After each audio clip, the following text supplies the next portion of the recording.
A cocky MMA fighter terrorizes a 67-year-old purple belt at a martial arts academy, physically shoving the humble retiree and mocking him in front of the entire class. The bully screams that the old man should stick to checkers before someone gets hurt, humiliating the veteran student who's been training for 8 years since his wife's death. But the lean figure stepping out of the shadows isn't just another observer. This is Steven Seagal himself. The punk has no idea he just disrespected an elderly martial artist in front of a man who spent 50 years perfecting the deadliest techniques on earth. While the fighter brags about his professional record and threatens to destroy both old men, the aikido master approaches with supernatural calm. The purple belt recognizes his legendary defender and steps back, knowing ancient justice is about to meet modern arrogance. The bully's crew keeps recording, thinking they're capturing another beatdown, but they're actually filming their leader's encounter with a living weapon. What happens when you pick the wrong fight in the wrong dojo? Will the MMA punk survive? Learning why some legends are truly untouchable. What happened next would terrorize the bully for the rest of his pathetic existence. Before we jump back and tell us where you're tuning in from, and if this story touches you, make sure you're subscribed, because tomorrow I've saved something extra special for you. Frank Kowalski methodically folded his worn purple belt and placed it atop his neatly arranged GI in the gym bag. The ritual never varied: belt first, then the jacket, pants beneath, water bottle in the side pocket. He paused, fingers tracing the edges of a small framed photograph tucked into the zippered compartment. Betty smiled back at him from their purple belt ceremony 3 years ago, her eyes bright despite the cancer already ravaging her body. "See you at class, sweetheart," he whispered, the same words he'd spoken every Tuesday and Thursday for the past 8 months since her passing. His modest Phoenix apartment held the comfortable silence of a man at peace with solitude. Martial arts books lay stacked on the coffee table. The Art of Peace, Jiu-Jitsu University, volumes that had become his evening companions since retirement from Desert Ridge High School. 35 years of teaching shop class had taught him patience. But Brazilian Jiu-Jitsu had taught him something deeper: that growth never stops, no matter your age. The drive to Riverside Martial Arts Academy took 15 minutes in his reliable Honda Civic. Frank arrived early, as always, parking in the same spot near the rear entrance. His arthritic joints protested as he lifted the gym bag, but he'd learned to work through the discomfort. At 67, every training session was a small victory against time. "Evening, Frank." Maria Santos called from behind the front desk, her warm smile genuine. The academy owner had become like a daughter to him, always checking on his well-being without making him feel fragile. "How are those hips treating you today?" "Can't complain," Frank replied, though they both knew he'd never complain regardless. He set his bag down and began unfolding floor mats, the familiar routine centering his mind. "What's on the agenda tonight?" "Guard work and escapes. Perfect for your technical game." Frank nodded, adjusting his GI collar with practiced precision. The academy's atmosphere of mutual respect had drawn him here initially, but it was the sense of community that kept him coming. These people had become his family, filling the silence that Betty's absence had created. The front door chimed as other students filtered in, their quiet conversations and respectful greetings creating the peaceful ambience Frank cherished. Through the window, however, he noticed a group of young men in the parking lot, their loud voices and aggressive posturing already disrupting the evening's tranquility. Frank continued his warm-up stretches, but something cold settled in his stomach as the voices grew louder, heading directly toward the academy's entrance. Brad, the bulldozer, Murphy burst through the entrance like a thunderclap, his massive frame filling the doorway as 3 equally imposing training partners flanked him. At 6'2" and heavily muscled, Brad commanded attention through sheer physical presence, his expensive athletic wear and multiple tattoos broadcasting his professional fighter status. "This the place?" he asked, nobody in particular, his voice carrying the casual arrogance of a man accustomed to intimidating others. His crew laughed at some crude joke, their voices echoing through the respectful quiet of the academy. Maria approached with professional courtesy, though Frank noticed the slight tension in her shoulders. "Welcome to Riverside Academy. I'm Maria Santos, the owner. Is this your first time training with us?" Brad's intense blue eyes swept the room dismissively. "My usual gym's closed for renovations. Figured I'd see what you've got here. He gestured broadly at the traditional setup, tatami, mats, respect bowing protocols, the academy's creed painted on the wall. Pretty soft setup you're running. We focus on technique and mutual respect, Maria replied evenly. All skill levels are welcome, but we do ask that everyone follow our guidelines for guidelines. Brad interrupted with a harsh laugh. Lady, I'm 12 and 3 in professional MMA. I don't need guidelines from someone teaching pajama dancing. Frank continued his stretching routine, but the discomfort in the room was palpable. Other students had stopped their conversations, watching the interaction with growing unease. Dennis Wong, a solid blue belt, shook his head and resumed his warm up, clearly having dealt with this type before. We train all disciplines here, Maria said, maintaining her professional demeanor despite Brad's obvious disrespect. Brazilian Jiu-Jitsu, some striking, traditional, Brad scoffed. That's what's wrong with this whole scene. Too much tradition, not enough violence. His training partners nodded agreement, feeding off their leader's energy. Frank observed quietly from his corner, recognizing the type from his decades teaching. High school. The insecurity masked by aggression, the need to dominate others to feel significant.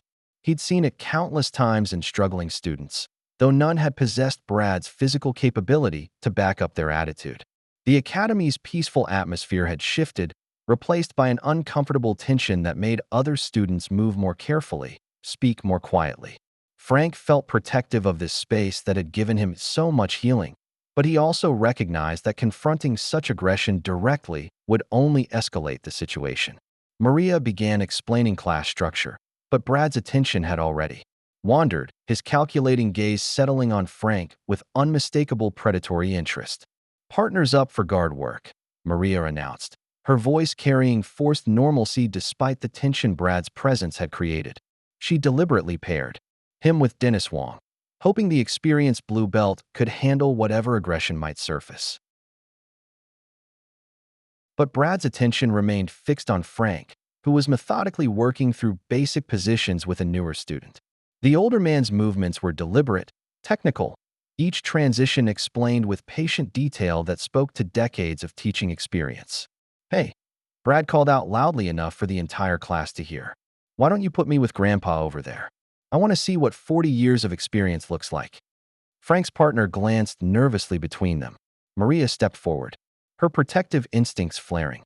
Frank, you don't have to. It's fine, Frank said quietly, though his heart rate had already begun climbing. He'd spent his teaching career defusing confrontations with difficult students, but this felt different, more dangerous. They squared off on the mats, the contrast stark, Brad's heavily muscled frame radiating aggressive energy, Frank's lean build moving with careful precision. The age gap might as well have been a canyon, 40 years of physical deterioration facing 28 years of athletic prime. The drill began simply enough. Guard work, basic positioning, technical exchanges that emphasized leverage over strength. Frank attempted to demonstrate proper hip movement, but Brad immediately abandoned technique for raw power, muscling through positions rather than flowing through them. Try using your hips more than your arms, Frank suggested gently during a reset. You'll find the leverage makes everything easier. Brad paused, his expression darkening. I don't need tips from someone who moves like he's underwater. The comment carried clearly across the quiet academy. Other students stopped their drilling, sensing the confrontation brewing. Frank felt heat rise in his cheeks, but maintained his composure, a skill honed through decades of managing classroom disruptions. I'm still learning too, Frank replied diplomatically. We all are. Learning. Brad's voice rose another octave. Old man, I've been fighting professionally while you were probably learning this stuff from a VHS tape. You think because you've got some colored belt around your waist that you know something about real combat? Frank attempted to de-escalate, explaining that martial arts wasn't about fighting but about discipline, growth, community. Each word seemed to inflame Brad further, his face reddening as Frank's calm dignity exposed the hollowness of his own aggressive posturing. The confrontation reached its breaking point when Frank, still maintaining his composed demeanor, gently suggested a correction to Brad's sloppy base positioning. If you adjust your foot angle just slightly. Listen, old man, Brad exploded, shooting to his feet with violent suddenness. I didn't come here for a lecture from someone who probably learned martial arts from a nursing home video. Frank remained seated on the mat, looking up at the towering figure above him. Every eye in the academy focused on the scene unfolding, students frozen mid-drill as the peaceful atmosphere shattered completely. I've been training for 8 years, Frank said quietly, his dignity intact despite the verbal assault. I'm still learning, just like everyone else here. 8 years. Brad's laugh held genuine cruelty. I've been fighting professionally, while you were probably in diapers at the nursing home. You think because you've got some purple participation trophy that you know something about real combat? Frank slowly rose to his feet, his movements careful but determined. This isn't about fighting, son. It's about discipline, respect, continuous improvement. Discipline? Brad's voice echoed through the silent academy. The only discipline you need is knowing when you're too old and weak to belong somewhere. Without warning, Brad shoved Frank hard in the chest. The older man stumbled backward, his balance compromised by arthritis and surprise, barely catching himself before falling. The physical contact crossed a line that verbal abuse hadn't, transforming the confrontation from mere disrespect to assault. Maybe you should stick to checkers, Grandpa, before someone gets hurt, Brad sneered, his training partners laughing nervously behind him. Frank straightened his GI with shaking hands, his face flushed but his voice steady. I think I'll head home early tonight. He walked deliberately toward his gym bag, each step measured despite the humiliation burning in his chest. Behind him, Brad continued his tirade. That's right, walk away. This is what happens when you pretend you're something you're not. Maria started forward, her protective instincts overriding business concerns, but Frank caught her eye and shook his head slightly. He'd spent his career knowing when to fight battles and when to preserve dignity through strategic withdrawal. Other students watched in uncomfortable silence, their respect for Frank warring with their reluctance to confront someone of Brad's obvious physical capability. The academy's atmosphere of mutual respect had been shattered, replaced by the bitter taste of bullying triumphant. As Frank reached the exit, his hand on the door handle, a calm voice from the shadowy corner near the equipment storage spoke 2 simple words that changed everything. Excuse me, son. Everyone in the academy turned toward the voice, including Frank, who paused with his hand still on the door handle. From the shadowy corner near the equipment storage, a tall, lean figure emerged with movements so fluid they seemed to defy the laws of physics. The man appeared to be in his early 70s, but age sat on him like a comfortable coat rather than a burden. Long gray hair was tied back in a neat ponytail, and he wore simple black clothing that somehow managed to look both casual and formal. His weathered face held the kind of calm that came from decades of facing conflict without flinching. I couldn't help but notice your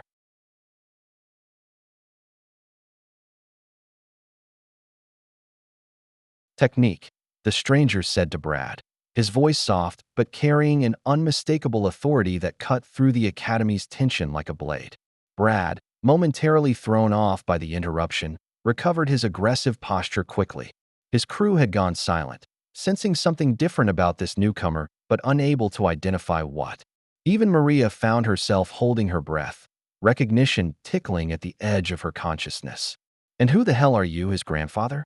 Brad shot back, though his voice lacked the same confidence he'd shown when bullying Frank. Something about the stranger's presence was unsettling. The way he moved without seeming to move, the way his dark eyes seemed to see everything at once. The older man stepped fully into the light, revealing features that were both gentle and dangerous, like a sleeping predator. His movements possessed an almost supernatural quality, economical, precise, purposeful. Frank recognized something in that bearing, something that reminded him of the action heroes he'd admired in his youth. I've been observing your training session, the stranger continued, completely ignoring Brad's hostile tone. Quite educational. Other students began gathering closer, drawn by the magnetic pull of the confrontation but also by something familiar about the newcomer. Dennis Wong squinted, trying to place the face that seemed to hover just at the edge of recognition. Brad, sensing his audience and unwilling to back down in front of them, stepped closer to the stranger. Yeah, well, observation time's over, old man. Unless you want to join Grandpa here in learning what real fighting looks like. The stranger smiled serenely, an expression that somehow managed to be both peaceful and terrifying. His hands remained relaxed at his sides, but there was something coiled about his posture, like a spring under perfect control. Real fighting, he repeated thoughtfully, as if testing the words. An interesting concept. I've been exploring the nature of real fighting for most of my life. Frank found himself moving away from the door, drawn back into the academy by curiosity, and something that felt almost like hope. Whatever was about to happen, he sensed it would change everything. The mysterious man stepped fully into the center of the academy, his presence somehow making the spacious room feel smaller. Up close, his features were even more striking, weathered but strong, with the kind of bone-deep confidence that came from decades of testing oneself against the world and emerging victorious. Maria's eyes widened as recognition finally struck her. Her mouth opened slightly, but no words emerged as she processed the impossibility of what she was seeing. Several other students showed similar reactions, whispered names beginning to circulate through the small crowd. "Perhaps we should start with introductions," the stranger said, extending his hand toward Brad with ceremonial formality. "Steven Seagal, perhaps you've heard of me." The room fell into absolute silence. Even the hum of the air conditioning seemed to pause as the name settled over the academy like a physical presence. Brad's bravado faltered visibly, his face cycling through confusion, disbelief, and something approaching fear. Jake Morrison, one of Brad's training partners, whispered "holy shit" under his breath before catching himself. Rex Dalton and Danny Castellano exchanged glances that mixed awe with growing concern about their leader's predicament. Frank's eyes widened as memories flooded back. Movie theaters in the 80s and 90s, watching this same man dispatch countless villains with almost mystical ease. The legend stood before him in person, older but somehow more substantial than any film portrayal. "Steven Seagal," Brad repeated slowly, as if testing whether the name was real. "The movie guy?" "Among other things," Seagal replied with that same serene smile. "I've been training in martial arts for over 50 years. Traditional arts, modern applications, the philosophy behind the techniques." His gaze shifted to Frank, and when he spoke again, his voice carried the weight of absolute moral authority. "This gentleman," he gestured toward Frank with obvious respect, "shows more respect and discipline in his pinky finger than you've shown in your entire career." The words hit Brad like physical blows. His professional fighting record, his athletic achievements, his carefully cultivated image, all of it suddenly felt insignificant in the presence of someone whose legend transcended sport and entered the realm of myth. "More respect." Brad's voice cracked slightly before he regained control. "I'm a professional fighter. I've got 12 wins, 3 losses. I know what real combat looks like." Seagal nodded thoughtfully. "Real combat. Yes, I've had some experience with that as well." The understatement hung in the air like a challenge. Everyone in the academy knew they were witnessing something unprecedented, a collision between different worlds and different definitions of strength. Brad's face cycled through emotions as he processed the situation. The initial shock gave way to desperate bravado as his ego refused to accept the implications of backing down from a 70-year-old man, regardless of reputation. "Steven Seagal," he repeated with forced laughter. "The movie guy? That's rich. What are you, like 70 years old? I eat guys like you for breakfast." His training partners shifted uncomfortably, clearly recognizing that their leader was making a catastrophic error in judgment. Jake Morrison tugged at Brad's shirt, trying to signal restraint, but Brad was too invested in his image to retreat now. Seagal remained perfectly calm, his dark eyes holding Brad's gaze with unsettling steadiness. "I've been observing this academy for several weeks," he said conversationally. "Considering it for a documentary I'm producing about traditional martial arts values in modern society." "Documentary?" Brad scoffed. "Let me guess. Another movie where you beat up 30 guys without breaking a sweat?" "Not a movie," Seagal replied patiently. "A study of how authentic martial arts principles maintain relevance in contemporary culture. The respect for teachers, the dedication to continuous learning, the protection of those who cannot protect themselves." Each word seemed to illuminate Brad's behavior in an increasingly harsh light. Other students nodded unconsciously, recognizing the values that had drawn them to Riverside Academy in the first place. Bullshit philosophy, Brad spat. This is the real world, old man. Strength beats wisdom every time. Power beats your movie magic. Movie magic, Seagal repeated thoughtfully. An interesting perspective. Would you care to test that theory? The challenge hung in the air like electricity before a storm. Maria stepped forward, her business instincts warring with her desire to see justice served. Gentlemen, perhaps. We should. I'll fight you both, Brad interrupted, his voice rising to ensure everyone heard.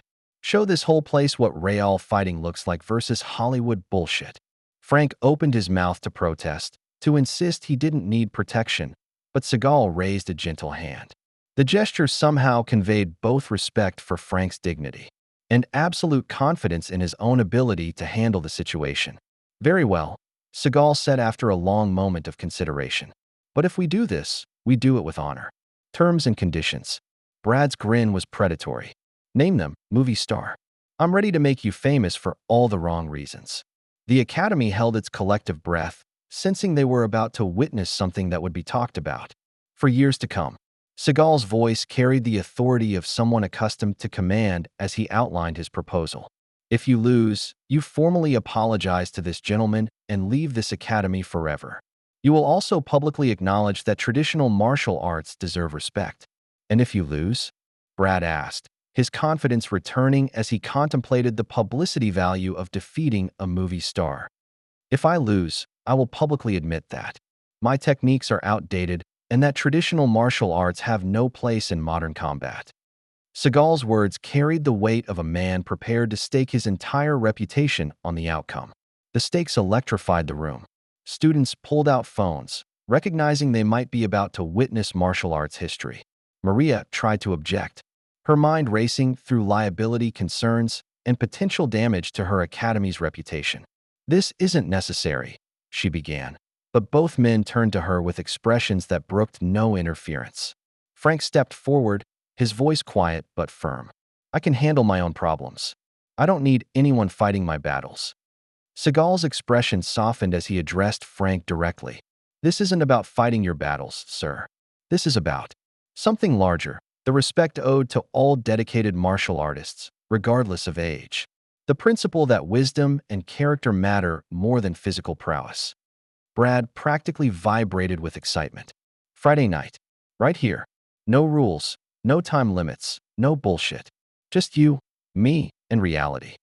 Friday evening, Seagal agreed. 7 o'clock. Traditional rules, submission, knockout, or verbal surrender. Medical personnel will be present.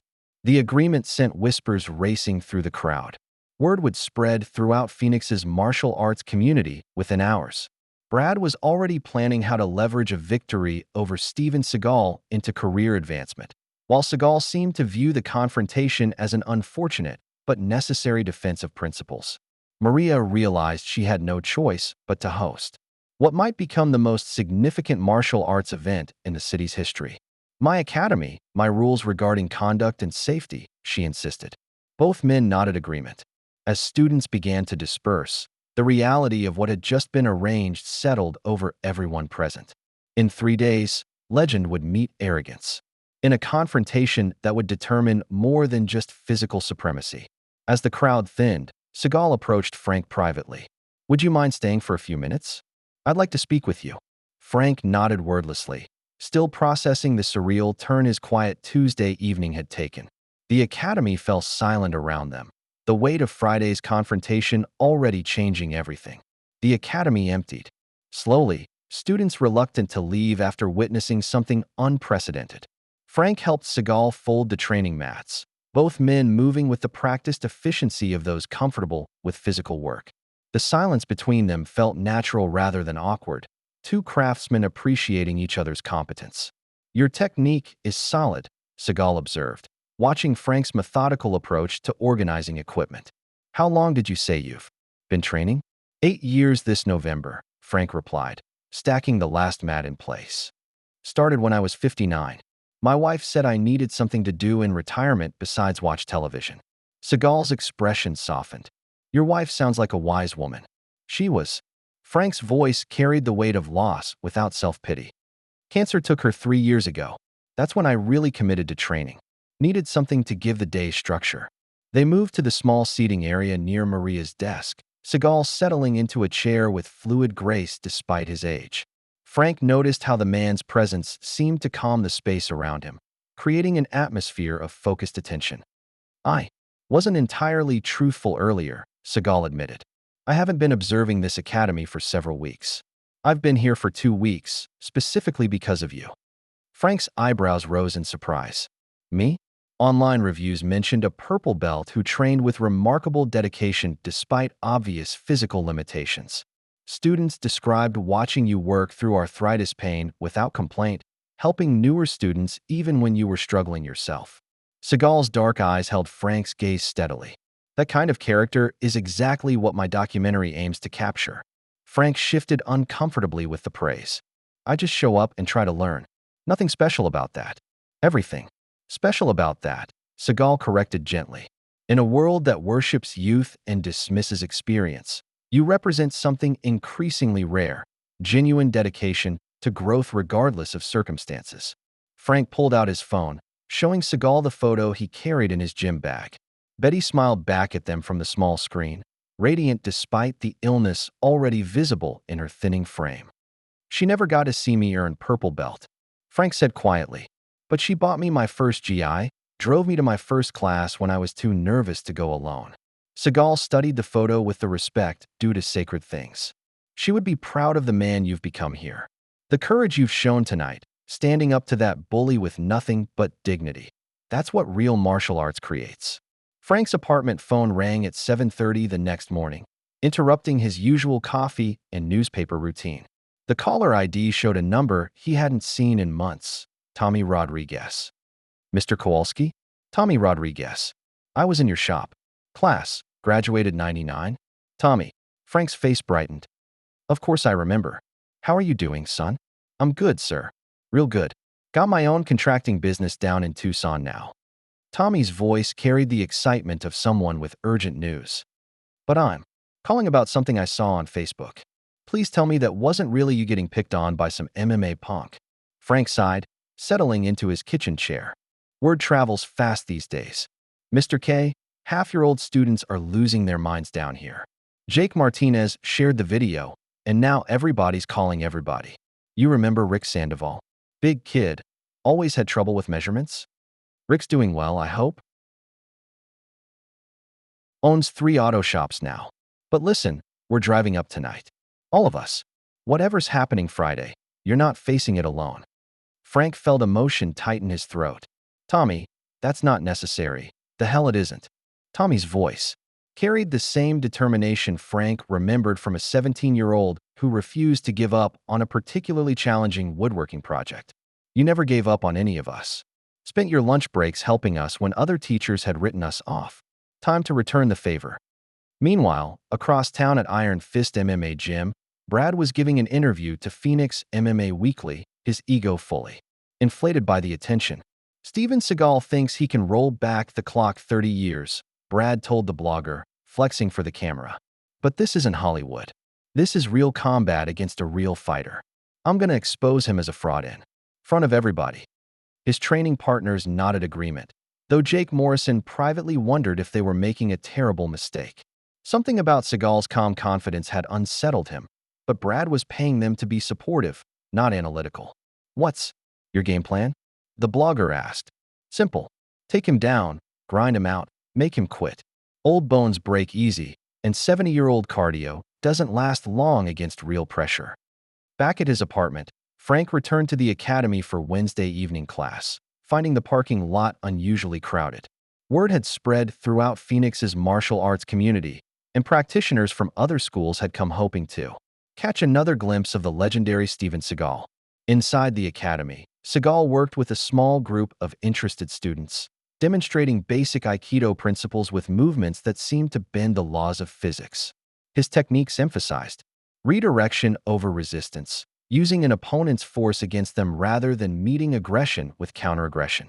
The secret, he explained while effortlessly redirecting a much younger student's aggressive attack, is not to fight the storm, but to become the calm center around which it revolves. Frank watched from the edge of the group, absorbing both technique and philosophy. Despite decades of teaching, he found himself learning new ways to think about conflict resolution, not just physical conflict, but the everyday challenges of dealing with difficult people. Mr. Kowalski? A tentative voice interrupted his concentration. Frank turned to see Maria approaching with obvious reluctance. Could I speak with you privately? They moved to her small office behind the front desk, its walls covered with photos of students, tournament victories, and academy milestones. Maria's usual confidence seemed shaken as she struggled to find words. I need to tell you something about why Friday's fight matters so much to me, she began, her voice thick with emotion. My father, Carlos Santos, ran a traditional karate school in Albuquerque for 20 years. Frank nodded encouragingly, sensing the pain beneath her words. 3 years ago, a group started targeting traditional schools across the Southwest. They'd send aggressive students to disrupt classes, challenge the older masters, film everything to make the traditional arts look weak and outdated. Maria's hands clenched into fists. They destroyed my father's reputation, forced him to close his dojo. He hasn't taught since. I'm sorry, Frank said quietly. That must have been devastating. He was 68, had been teaching since before I was born. Watching him give up everything he'd built. Maria wiped her eyes with the back of her hand. I opened this academy to create what he never got to maintain, a place where traditional values could coexist with modern reality. Frank understood now why Maria had seemed so protective of the academy's atmosphere, why she worked so hard to maintain respect among students of different ages and skill levels. Her father's tragedy had shaped everything about Riverside Academy. What happened to your father wasn't random, Maria continued. It was systematic, organized. And I think what happened Monday night was part of the same campaign. The revelation sent chills down Frank's spine. The possibility that his humiliation had been orchestrated rather than spontaneous made it somehow worse, more personal. Outside, car doors slammed as the evening's regular students arrived, but the usual quiet conversations were replaced by excited whispers about Friday's upcoming confrontation. Thursday morning brought an unexpected development. Frank arrived at the academy early, as had become his habit, finding Seagal already there moving through forms with meditative precision. The older man's movements flowed like water, each technique seamlessly connecting to the next in patterns that spoke of decades of refinement. Couldn't sleep either? Frank asked, setting down his gym bag. Sleep becomes less necessary with age, Seagal replied without breaking his rhythm. The mind learns to find rest in motion. Frank began his own warm-up routine, moving carefully through the joint mobility exercises his arthritis demanded.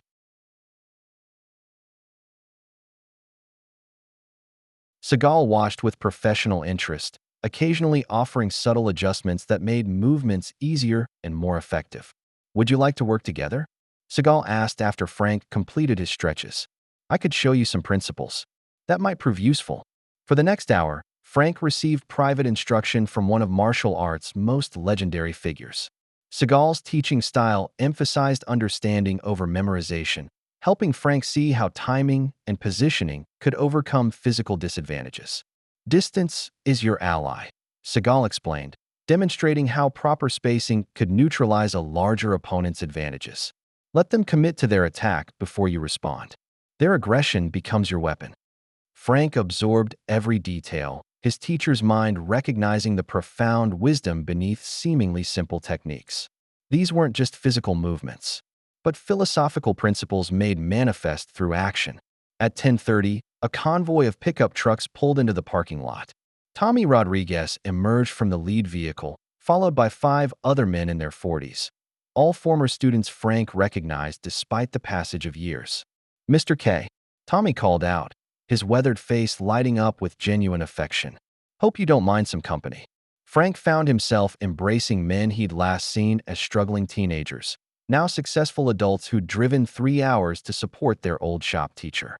Rick Sandoval had indeed grown prosperous, his auto shop successful enough to allow him time off for personal matters.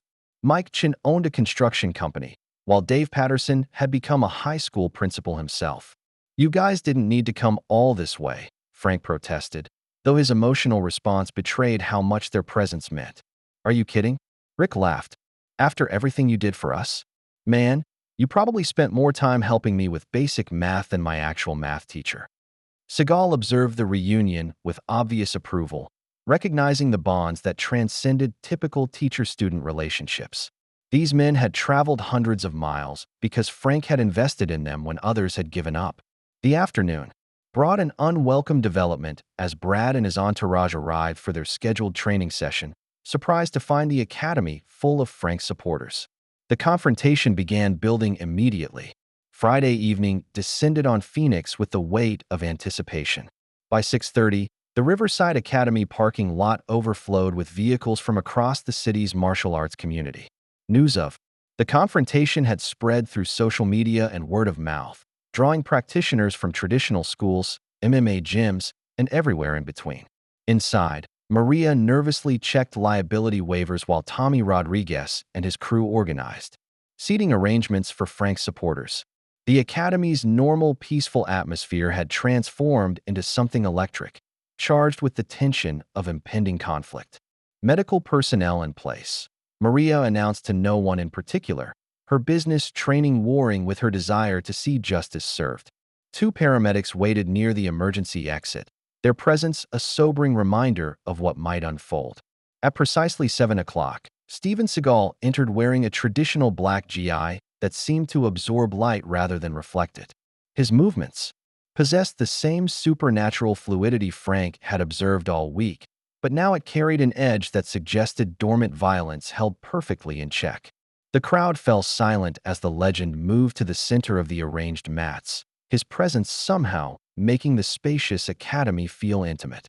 Frank sat ringside with Tommy and the other former students, their protective formation unconsciously mirroring defensive positioning.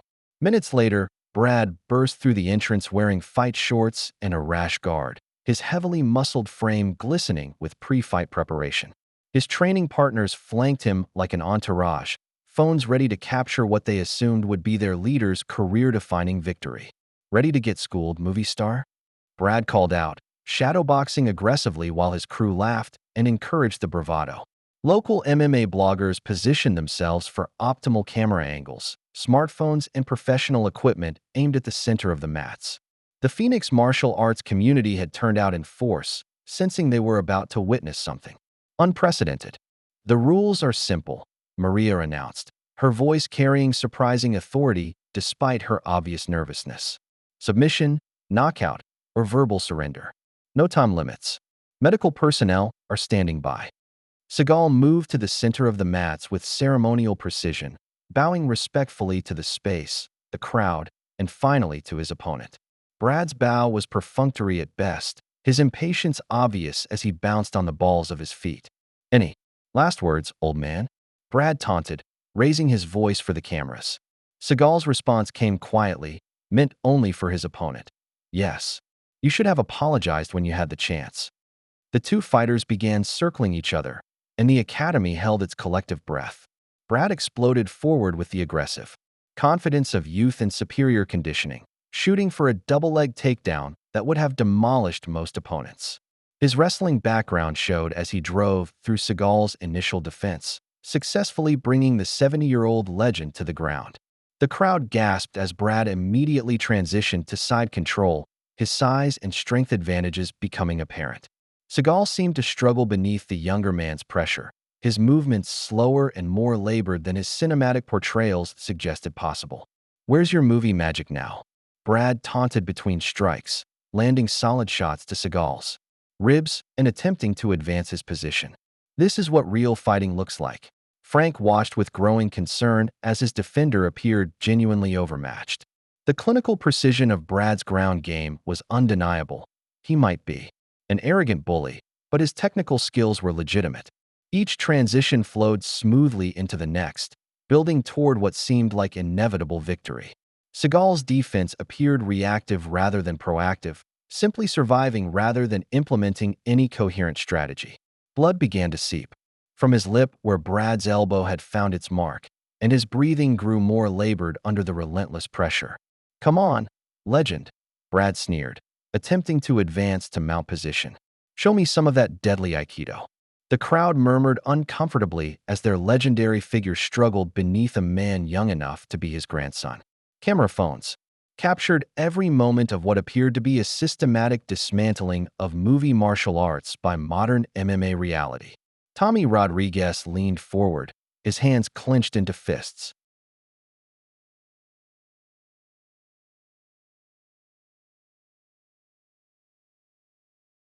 "This isn't right," he whispered to Frank. "Something feels off." But Frank noticed something the others missed. Seagal's eyes remained calm despite his apparent distress. While his body seemed to struggle, his gaze held the calculating stillness of someone studying rather than simply surviving.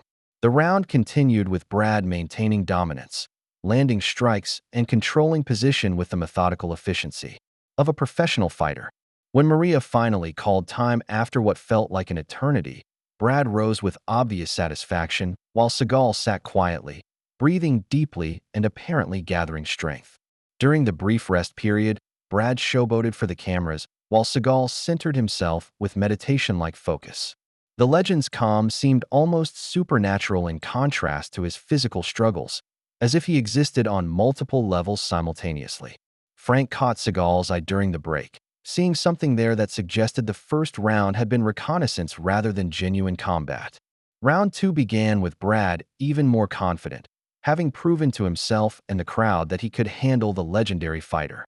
He came out aggressive immediately, looking to build on his dominance and perhaps secure a quick finish that would cement his reputation. "Ready to quit yet, old man?" Brad called out as they circled.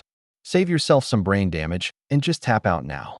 Seagal remained silent, his movements still appearing slower than optimal, but somehow more purposeful than in the previous round.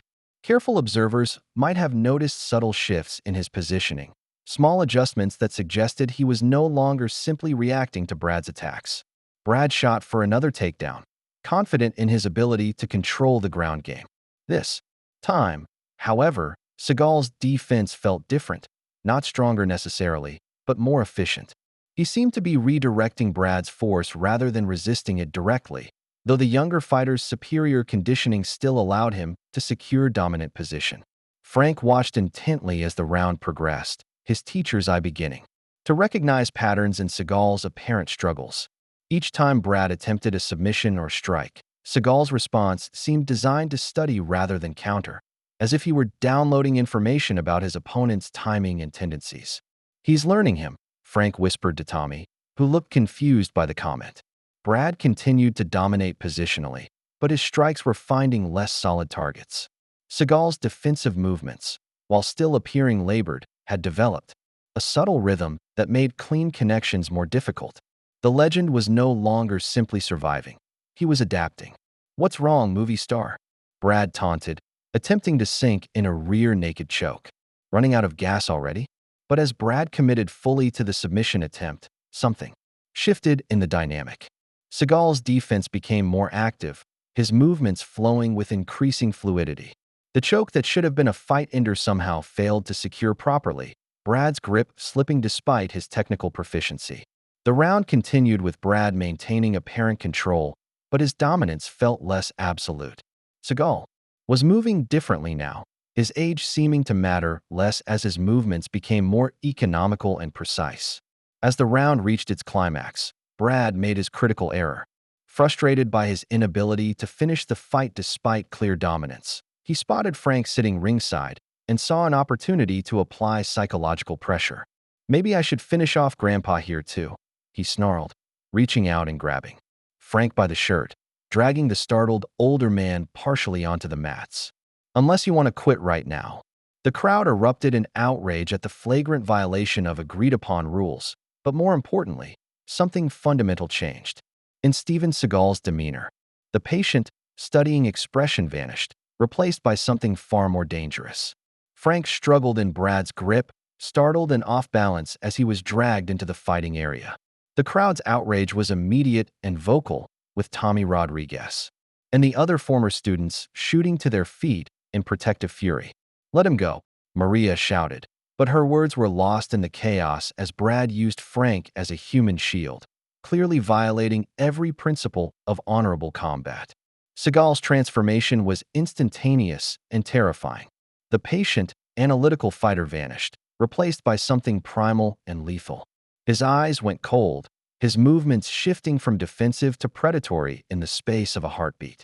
Before anyone could react to Brad's desperate move, the academy's front doors burst open.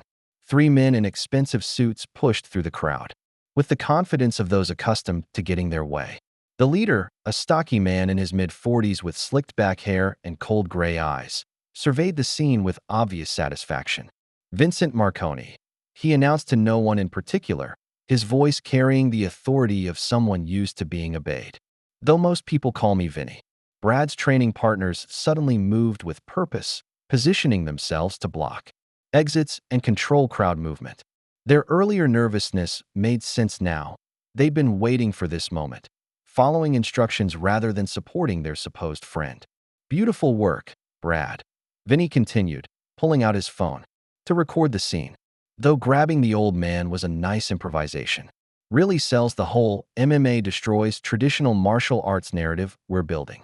Frank's heart sank as the scope of the deception became clear. His humiliation hadn't been random. It had been orchestrated, designed to draw Seagal into a situation that could be filmed and exploited. You see, Vinny explained to the captive audience, his voice carrying the satisfaction of someone whose plan was unfolding perfectly. Steven Seagal getting dominated by a young fighter is worth its weight in gold. Discredits all that traditional martial arts nonsense, boosts my boy's career, and gives me viral content worth millions. Maria's face went white as understanding dawned. You're the one who destroyed my father's school. Carlos Santos. Vinny laughed. Yeah, that was a good warm-up. Your old man folded like a house of cards once we started sending real fighters to his classes. But it was Frank's recognition that changed everything. Staring at Vinny's face, memories flooded back of Betty's final months, of her coming home from her part-time job at the martial arts supply store with tears in her eyes, describing the cruel man who made her workdays miserable with constant harassment and degrading comments. You, Frank whispered, his voice carrying decades of suppressed grief and rage. You're the one who made Betty's last months hell. Vinny's grin widened as he recognized Frank in return, the shop teacher's wife.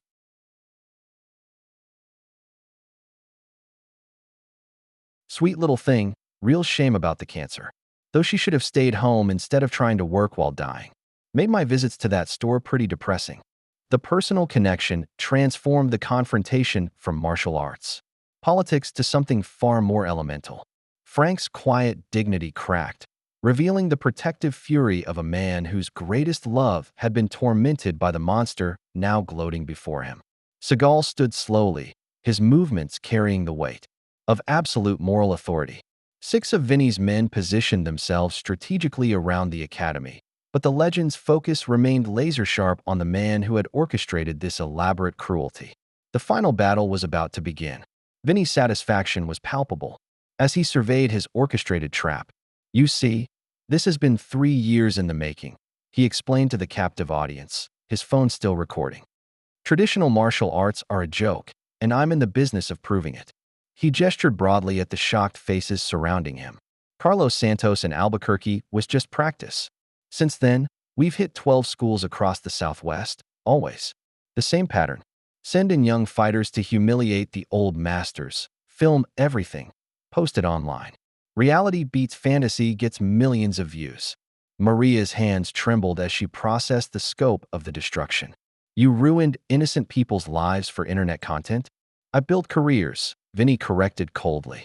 My fighters get famous. Beating up has-beens. Traditional schools close down because nobody wants to learn useless crap, and the fighting world evolves. It's called progress. Frank stared at the man who had tormented Betty, memories flooding back with painful clarity. The cruel comments about her appearance during chemotherapy, the deliberate scheduling of inventory checks when she was weakest, the systematic degradation that had made her final months even more difficult. Betty never hurt anyone, Frank said quietly, his voice carrying a grief that had hardened into something dangerous. She was dying, and you made fun of her for being weak. Business is business, Vinny shrugged. If cancer patients can't handle workplace pressure, they should stay home. Brad suddenly realized the magnitude of his manipulation. You told me this was about proving MMA superiority, he said, his voice cracking. You didn't say anything about targeting innocent people. Shut up, Vinny snapped. You got paid to follow orders, not think. Brad attempted to break free from his assigned role, releasing Frank and stepping back from the confrontation. But Vinny's enforcers immediately moved to restrain him, making it clear that backing out was no longer an option. Jake, Rex, Danny, control. Your boy, Vinny ordered. Brad's supposed training partners revealed their true allegiance, surrounding him with practiced efficiency. Seagal stood in the center of the chaos, his presence somehow creating a calm eye in the storm of revealed deceptions. 6 trained fighters now positioned themselves strategically around the academy. Vinny's enforcers plus Brad's former partners, all working to contain the situation. Here's how this ends, Vinny announced, his confidence absolute. Steven Seagal surrenders on camera, admits his techniques are worthless, and publicly endorses modern fighting methods. Or my guys demonstrate why traditional martial arts died out. Frank found himself standing beside Seagal, 2 men separated by decades but united by principles that transcended age. Around them, Tommy Rodriguez and the other former students formed a protective circle, middle-aged contractors and business owners preparing to fight impossible odds. The academy had become a battlefield where more than martial arts supremacy would be decided. Seagal assessed the tactical situation with the calm precision of someone who had faced impossible odds before. 6 opponents, innocent civilians to protect, limited fighting space, and a crowd that could become collateral damage. The variables calculated automatically in his mind. Last chance, movie star, Vinny called out, his phone still recording. Surrender now, and this stays simple. Keep playing hero, and people get hurt. Seagal's response came quietly, meant only for Frank. Stay close to me. When this starts, protect Maria and get the others to safety. I'm not running, Frank replied with surprising firmness. Not from him. Not after what he did to Betty. Vinny's patience evaporated. Enough talking. Show them what real fighting looks like. The attack came from multiple directions simultaneously. Vinny's enforcers moved with professional coordination, but Seagal was already in motion before the first man committed to his strike. The legendary aikido mastery that had made him famous became real as he redirected the combined force of multiple attackers. His movements were economical and devastating. The first attacker found his aggressive charge transformed into a helpless flight through the air, crashing into the academy's equipment storage. The second discovered that grabbing Seagal was like trying to hold flowing water. His grip found nothing solid before a precise strike to his solar plexus dropped him gasping. Frank watched in amazement as Seagal demonstrated principles they'd discussed in training. Distance became a weapon as the legend created space between opponents, using their aggression against them. Each technique flowed seamlessly into the next, joint locks and throws that disabled without permanent damage. But 6 opponents were still 6 opponents. Despite his skill, Seagal began to show the strain of protecting multiple people while fighting trained fighters.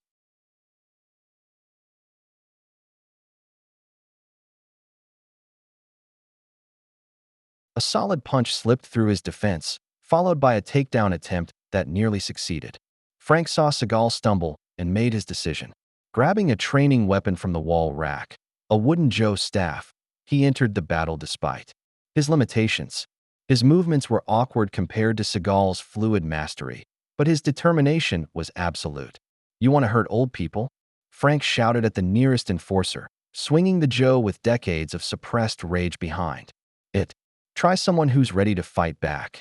The wooden staff connected solidly with the man's ribs, dropping him to one knee. Frank's arthritis screamed in protest, but the memory of Betty's tears drove him forward. Seagal spared a glance of approval for his unlikely ally, then resumed his systematic dismantling of Vinny's operation.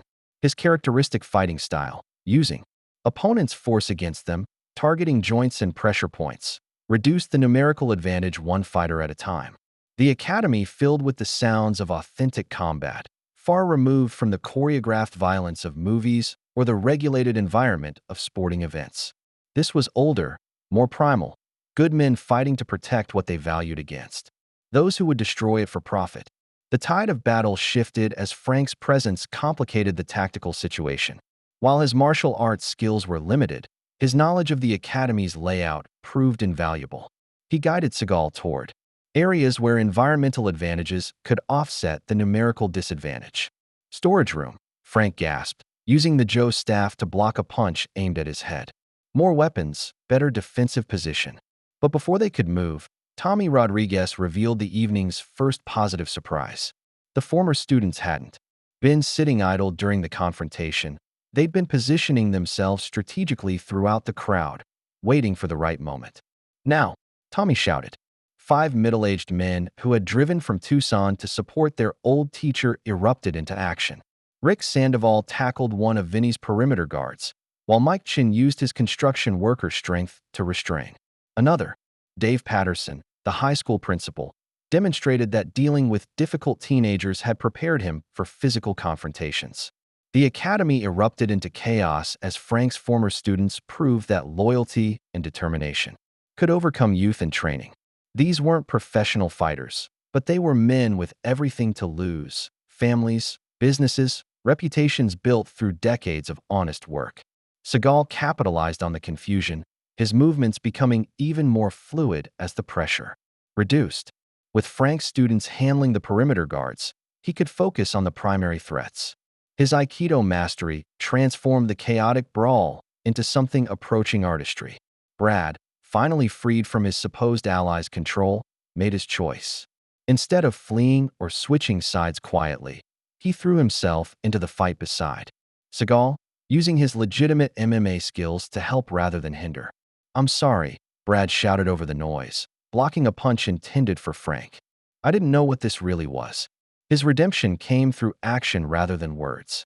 Taking a severe beating to shield Frank during a critical moment, Brad proved that even those who start as villains can find their conscience when confronted with true evil. The fight moved throughout the academy as Seagal created space and distance. Environmental obstacles became weapons, training mats to trip opponents, equipment racks to create barriers. The academy's own structure turned against those who would destroy it. Frank found himself fighting beside the man he'd once watched defeat countless movie villains, his Joe staff work improving through necessity and adrenaline.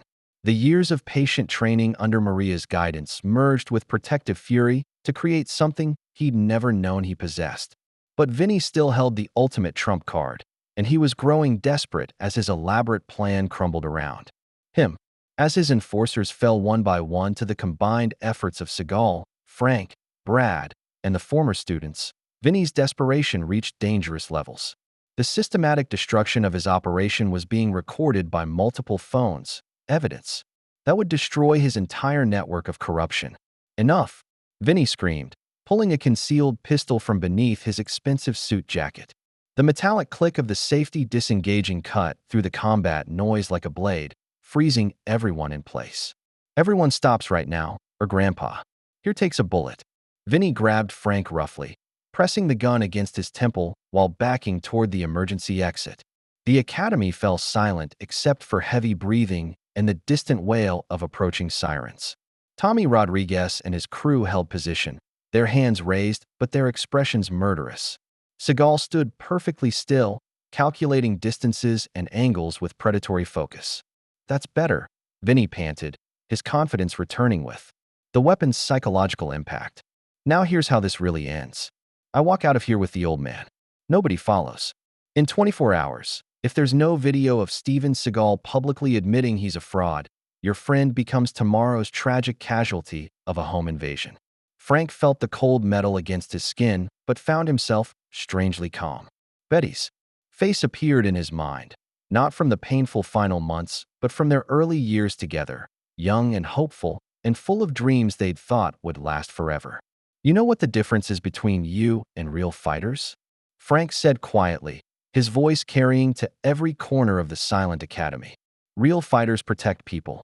You just hurt them for money." Vinny's grip tightened. "Shut up, old man, before you what?" Frank continued, surprising himself with his steady tone. "Kill me?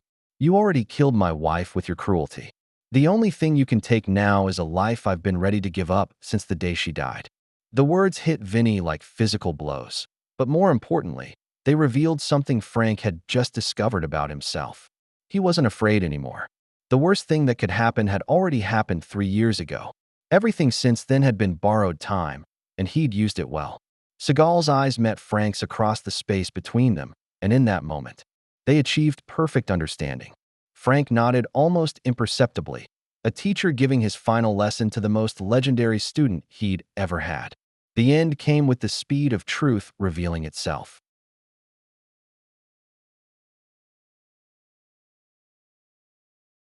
Vinny, distracted by Frank's unexpected defiance, made the fatal error of looking toward the doors where police sirens were growing louder. In that instant of divided attention, Frank drove his elbow back into Vinny's solar plexus while Seagal moved with inhuman speed. The gun flew harmlessly across the academy as Vinny found himself flat on his back, Seagal's hand pressed against his throat with just enough pressure to ensure cooperation. The corrupt promoter's reign of terror ended, not with dramatic violence, but with the simple application of superior skill against inferior character. Frank stood over the man who had tormented his dying wife, feeling not satisfaction but something deeper, the completion of a circle that had begun with loss and ended with justice. Vinny lay gasping beneath Seagal's precise restraint, his face cycling between rage and disbelief as his elaborate scheme collapsed completely. The gun skittered across the academy floor, harmless now, but a stark reminder of how close the situation had come to tragedy. "You idiots have no idea what you've done," Vinny wheezed, his earlier confidence replaced by desperate fury. "I've got connections, lawyers, money. This won't stick." Maria stepped forward, her phone held high and recording. "Actually, it will," she said with quiet satisfaction. "I've been streaming this live to my academy's social media. Thousands of people just watched you confess to systematic harassment, pull a gun on an innocent man, and threaten murder." Vinny's face went white as the implications sank in. The very technology he'd used to destroy traditional martial arts. Schools had turned against him, documenting his crimes for the world to see. "More importantly," Seagal added, his voice carrying the calm authority of someone delivering final judgment, "my documentary crew has been filming from multiple angles since Monday night. We have everything: the initial confrontation, the fight, manipulation, your confession about Betty Kowalski's harassment." Frank stepped closer, looking down at the man who had made his wife's final months more difficult. "You recorded yourself destroying other people's lives. Tonight, we return the favor."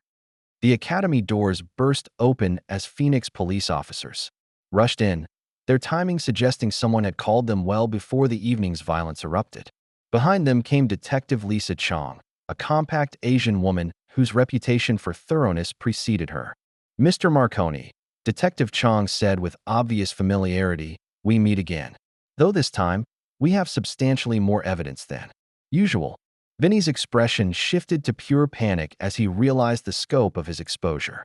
The systematic destruction of martial arts schools across the Southwest, the harassment campaigns, the financial fraud, all of it captured on multiple recordings with perfect audio and video quality. Frank revealed the evening's final surprise, pulling a small recording device from his GI pocket. "Steven suggested I wear this tonight," he explained to Vinny's horrified expression. "We suspected something larger was happening, but we needed proof." The wire had captured every word of Vinny's confession, from his admission about targeting traditional schools to his cruel comments about Betty's suffering during cancer treatment. Combined with the video evidence, it created an overwhelming case that no lawyer could dismiss. Brad, sporting fresh bruises from his efforts to protect Frank, approached Vinny with genuine regret. "I'm sorry I was part of this," he said quietly. "I thought I was proving something about fighting, but all I was doing was helping you hurt good people." As Detective Chong read Miranda rights and processed the scene, Frank found himself surrounded by his former students, their protective circle, a physical manifestation of bonds forged decades earlier in a high school shop classroom. 1 week later, the Riverside Academy had returned to something approaching normal operations, though the events of that Friday night had fundamentally changed everything. News crews had finally stopped calling, the viral videos had run their course, and the Phoenix martial arts community was settling into a new reality. Frank arrived early for Tuesday evening class, finding the academy transformed in subtle but meaningful ways. The walls now displayed photos from the confrontation, not the violence, but the moments of community and courage that had defined the evening's true meaning. Brad sat quietly in the corner, methodically working through basic techniques with the humility of someone genuinely seeking redemption. His professional fighting career was effectively over. No promoter would touch someone associated with Vinny's scandal, but he'd found something more valuable at Riverside Academy. Mr. Kowalski? Brad approached hesitantly, his earlier arrogance replaced by genuine respect. Could I ask you about something? Frank nodded, setting down his gym bag and giving Brad his complete attention. The same patient focus he'd shown struggling students for 35 years. I keep thinking about what you said to Vinny about being ready to give up your life since your wife died, Brad began. But you're here, training, teaching, living. How do you do that? Frank considered the question carefully, recognizing the pain beneath Brad's curiosity. Betty used to say that grief isn't the opposite of love. It's love with nowhere to go. Training here, helping other students, standing up to bullies like Vinny. It gives that love somewhere useful to land. Brad absorbed this wisdom with the attention of someone genuinely seeking to understand. His transformation from arrogant fighter to humble student represented one of the evening's most unexpected victories. Maria emerged from her office with a stack of papers, her expression mixing exhaustion with satisfaction. The legal proceedings would continue for months, but Vinny's operation had been completely dismantled. More importantly, other victims were coming forward, finding courage in the exposure of systematic harassment they'd thought they faced alone. Any word on your father? Frank asked. Maria's smile lit up the academy. He's driving up next week to visit. Says he might be ready to start teaching again, maybe offer some traditional karate classes here. The revelation sent warmth through Frank's chest. Carlos Santos had spent 3 years in exile from the art he loved, but his daughter's courage and the community's support had created space for healing and return. Tommy Rodriguez arrived with his usual punctuality, though he now lived in Phoenix permanently. His contracting business had expanded to include academy maintenance and security systems, unofficial payment for the family he'd found here. Ready for class, Mr. K? Tommy asked, using the nickname that had followed Frank from high school shop class to martial arts academy. Frank nodded, but as students gathered for evening training, he realized something fundamental had shifted. In his role here, Maria approached with obvious purpose. Frank, I have a proposition for you, Maria announced to the assembled class. I'd like you to consider becoming our assistant instructor for philosophy and fundamentals. The offer hung in the air like a gift Frank hadn't known he wanted. Around him, students nodded enthusiastic approval. Brad, Tommy, Dennis Wong, and even some newer faces who'd joined after hearing about the academy's stand against corruption. I'm not qualified to teach technique, Frank protested gently. I'm still learning myself. That's exactly why you're perfect for this, Maria replied. You understand what it means to start late, to work through limitations, to find purpose, through growth. Those are the lessons our students need most. Frank looked around the academy that had become his second home, seeing faces that had become family. His journey from grieving widower to community cornerstone had happened so gradually, he'd barely noticed the transformation. 3 months later, the change was complete. Frank's morning routine now included reviewing lesson plans alongside his coffee and newspaper. His philosophy and fundamentals classes had become the academy's most popular offerings, drawing students from across Phoenix who wanted to understand the deeper meaning behind physical techniques.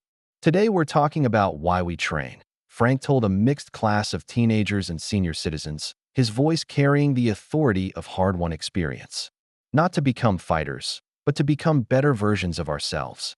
Brad, now wearing a blue belt earned through dedicated training and attitude transformation, served as Frank's assistant. His redemption story had become legendary in local martial arts circles. The professional fighter who learned humility from a 67-year-old purple belt. Mr. K, one of the teenage students asked, what's the most important thing you've learned since starting martial arts? Frank considered the question, his gaze moving to Betty's photo still tucked in his gym bag. That it's never too late to discover who you're meant to be, he answered. Loss and hardship don't define us. How we respond to them does. The lesson continued with Frank sharing stories from his journey, weaving together wisdom gained through teaching, loss, training, and ultimately finding the courage to stand up for what mattered. His students listened with the attention reserved for authentic truth spoken by someone who'd lived every word. Outside, Detective Chong drove past on routine patrol, noting the academy's full parking lot with satisfaction. Vinny's conviction had sent ripples throughout the underground fight promotion world, effectively ending the systematic harassment of traditional martial arts schools. Carlos Santos pulled into the lot as Frank's class ended. The older masters returned to teaching, representing another victory over those who would destroy what others had built with love and dedication. The children's class represented Frank's greatest joy as an instructor. 8 young students, ages 6 to 12, sat in perfect lines as he led them through basic techniques that emphasized respect and self-control over aggression. Remember, Frank told them with infinite patience, martial arts isn't about being the strongest or the fastest. It's about protecting others and controlling ourselves. Little Sarah Martinez, Tommy's 6-year-old daughter, raised her hand earnestly. "Mr. Frank, what if someone's being mean to my friend? What do you think you should do?" Frank asked, using the Socratic method that had served him well in both shop class and martial arts instruction. "Tell a grown-up," Sarah replied promptly. "But what if no grown-ups are around?" Frank knelt to her level, his weathered hands gentle as he demonstrated basic self-defense concepts. "First, you try to get help. But if you absolutely must protect someone who can't protect themselves, then you use the minimum force necessary to keep everyone safe." The lesson continued with Frank weaving together practical techniques and philosophical principles, creating the foundation for a generation that would understand martial arts as character development rather than violence. Training. After class, he drove home through familiar Phoenix streets, Betty's photo still riding in his gym bag, but no longer a source of sadness. The small apartment that had once felt empty now buzzed with purpose, lesson plans to review, students to call and check on, a community that depended on his presence. Seagal visited periodically, his documentary having become a celebration of lifelong learning and the enduring power of respect and tradition. The film's success had sparked a renaissance in traditional martial arts schools, with Riverside Academy serving as the model for authentic training environments. Frank's evening routine now included calls from former students scattered across the country, men and women who'd learned carpentry and life skills in his shop classes, now successful in careers they'd never imagined possible. The circle of influence that had begun in a high school workshop continued expanding through martial arts instruction. As he prepared for bed, Frank reflected on the impossible journey that had brought him from broken-hearted widower to community pillar. Betty's photo sat on his nightstand, but her smile now represented inspiration rather than loss. Tomorrow would bring new challenges, new students to encourage, new opportunities to stand up for the values that had carried him through the darkest period of his life. The phone would ring with questions from struggling students. The academy would fill with people seeking growth and community, and Frank would be there to guide them with the same patience and dedication that had defined his entire adult life. He pulled into his driveway as the sun set over Phoenix, the Arizona sky painted in brilliant oranges and purples that Betty had always loved. At 67, Frank Kowalski had finally discovered his true calling, not as a teacher of shop skills or martial arts techniques, but as a guardian of the principles that made communities strong and individuals whole. The old Honda Civic settled into park with a familiar mechanical sigh, and Frank gathered his gym bag with the same careful ritual that had structured his days for years. Tomorrow would bring new students, new challenges, and new opportunities. To honor his wife's memory by helping others find their own strength, he was exactly where he belonged. If you liked the story, please watch another story on our channel and subscribe to the channel.